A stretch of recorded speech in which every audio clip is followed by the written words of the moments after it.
Justin, what's kind of clicked for you the last 2 days? I mean, I've just played well. I haven't necessarily tried to do anything different. Obviously a little more confidence, but I'm actually having fun playing golf, which is something I haven't really been able to say for a while.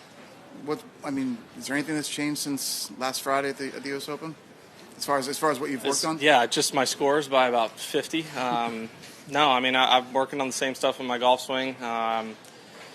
I felt like it. I mean, it was such a bad week. Like I said, I legitimately felt like it was a fluke. That honestly hurt a lot less than it did at Augusta, missing it by one bogey in the last hole. It was honestly so bad that it was easier to put behind me.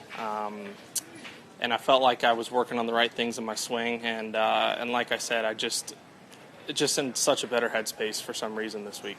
When you left L.A. last week, were you, okay, I want to get right back out and play, or were you like, well, maybe you knew you were going to play? Were you excited about coming? Well, I mean, I'm not in a position right now where I can't play. I'm very, very fortunate this many years into my career. I've never had to add events at the end of the year for playoff purposes, but that's where I'm at, and I'm just trying to make the most of it. So I've also feel like I got to keep plugging, keep going. I've felt very close for a while, just have had literally nothing to show for it, and you never know. I mean, I'm one round away tomorrow from kind of completely changing my focus and outlook on the year and the rest of the year. So, just got to kind of stick with that. Can you talk about the crowds out there, especially when you made that chip on 4? Mm-hmm. I mean, just how they got behind you. How does that help you?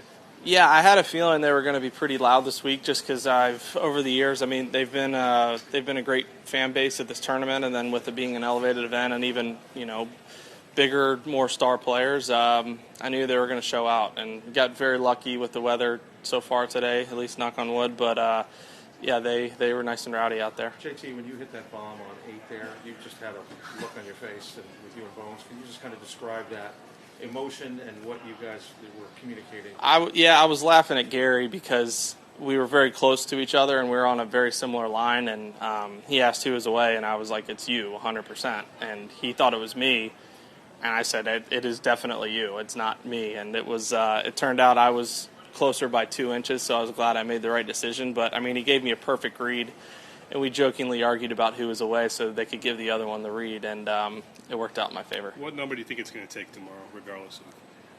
I mean, you can't really say regardless, because it's going to depend on where they're at. I mean, they're going to the easier side. It's soft. You can just make so many birdies out here, and fortunately for me, I've left quite a few shots out there the last 2 days. I mean, I could have shot 5 or 6 shots better today, pretty easily. 60 easily is what you're saying. Yeah, I mean, but it's golf, right? You shoot 56, and you would say you should have shot 55. But I just had to keep doing what I'm doing, and just hope I get a hot putter and see what happens. JT, what did you do right after LA? What was your mindset? Did you just want to chill for a day, or what was? Well, I really wanted to practice, just to kind of hone in and kind of work on the stuff I was working on. And as funny as it is, I did nothing Friday night. I just didn't really feel like it. We went over to the Spieth RV, just brought some dinner over there, had a drink with them, and then went back to our hotel. And I woke up the next morning like ready to have a full day, and I just kind of tweaked my back a little bit, and it just completely shot my plans for the rest of the day. So I was pretty upset with that. And then, so because of that, I had to take Sunday off, and it may have been the best thing for me, honestly, to just get away from it. Your last few starts have come at some pretty difficult courses. How nice is it to be at a place where you can play some offense and make some birdies? Yeah, I think the thing about both the last 2 places, if you drive it well, you can play a lot of offense, but I've driven it terribly, so I've been about as defense as you can possibly be. So, I've just really tried to just get the ball in the fairway, whatever I feel most comfortable with on the tee, whether it's driver, 5-wood, 3-wood, whatever, just put it in play and go from there, and I feel like I've had a good strategy on that throughout the week. Okay. Thanks, JT. Thanks.